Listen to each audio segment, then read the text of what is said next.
जय श्री कृष्णा। स्वागत है आपका मेरे इस चैनल @अनीता धार्मिक टेल्स पर। क्या आपको पता है मकर संक्रांति पर खिचड़ी क्यों खाई जाती है? इसके पीछे का महत्व क्या है और कहानी कौन सी है? मकर संक्रांति पर खिचड़ी पकाने, खाने और दान करने की परंपरा है। खिचड़ी बिना यह पर्व अधूरा माना जाता है। लेकिन क्या आप जानते हैं आखिर इस दिन खिचड़ी का इतना महत्व क्यों है? सूर्य देवता धनु राशि से निकलकर मकर राशि में प्रवेश कर चुके हैं। इसके साथ ही सूर्य उत्तरायण भी हो चुके हैं।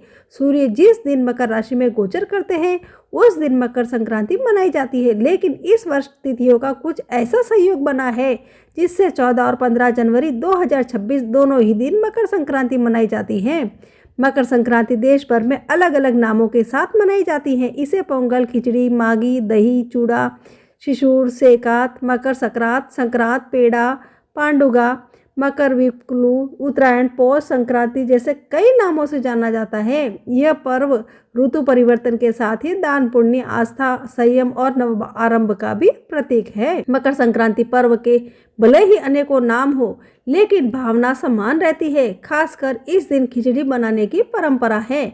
उत्तर भारत समेत कई राज्यों में मकर संक्रांति पर खिचड़ी बनाने, खाने और दान करने की प्राचीन परंपरा है। इस परंपरा के पीछे केवल स्वाद नहीं बल्कि आस्था और भावना भी जुड़ी है। आज भी कई लोग सोचते हैं कि स्पेशल दिन पर हम पुलाव, वेज बिरयानी या कई अन्य डिश नहीं बल्कि खिचड़ी की ही क्यों बनाते हैं। खासकर हमारी युवा पीढ़ी के मन में ये सवाल जरूर आते हैं। तो आइए जानते हैं किस्सा खिचड़ी का। खिचड़ी ही क्यों? बाबा गोरखनाथ से जुड़ी है ये कथा। मान्यताओं के अनुसार मकर संक्रांति पर खिचड़ी बनाने और खाने की परंपरा का संबंध योगी बाबा गोरखनाथ से जुड़ा हुआ है। कथाओं में बताया जाता है कि एक समय असुरक्षित हालात, कठिन जीवन और आक्रमणों के कारण साधु संत नियमित रूप से अपना भोजन तैयार नहीं कर पाते थे, जिस कारण सभी शारीरिक रूप से कमजोर हो रहे थे। ऐसे में बाबा गोरखनाथ ने चावल, दाल और मौसमी सब्जियों को एक साथ पकाने का उपाय निकाला। यह भोजन जल्दी बन जाता है और लंबे समय तक शरीर को शक्ति व ऊर्जा भी देता है। समय के साथ यह सरल और पौष्टिक भोजन साधु समाज से आम जनजीवन तक पहुंचा और मकर संक्रांति के पर्व से जुड़ गया।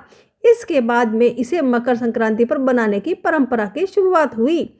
ज्योतिष शास्त्र के अनुसार मकर संक्रांति के दिन ही सूर्य का गोचर मकर राशि में होता है, जो कि सकारात्मक परिवर्तन का संकेत है। इस दिन किया गया दान विशेष पुण्य प्रदान करता है। खिचड़ी में शामिल चावल, दाल और घी को सात्विक भोजन माना जाता है, जिसे सूर्य देव को अर्पित करने के दान के लिए भी सर्वश्रेष्ठ माना जाता है। मान्यता है कि मकर संक्रांति पर खिचड़ी का दान करने से नवग्रहों से जुड़ी बाधाएं दूर होती है और जीवन में स्थायित्व आता है। इसलिए मकर संक्रांति पर खिचड़ी को प्रसाद के रूप में खाने और साथ ही उसे दान करने की परंपरा भी बनी है।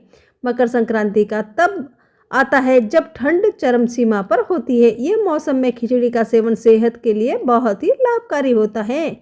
खिचड़ी में चावल और दाल का संतुलन शरीर को ऊर्जा देता है, जबकि घी पाचन तंत्र को मजबूत करता है। ये भोजन हल्का और सुपाच्य होने के साथ पोषण से भरपूर होता है। यही कारण है मकर संक्रांति पर खिचड़ी खाने का। इसलिए मकर राशि को खिचड़ी पर्व भी कहा जाता है। सूर्य देव की कृपा पाने के लिए इस दिन खिचड़ी का दान और सेवन बहुत शुभ माना गया है।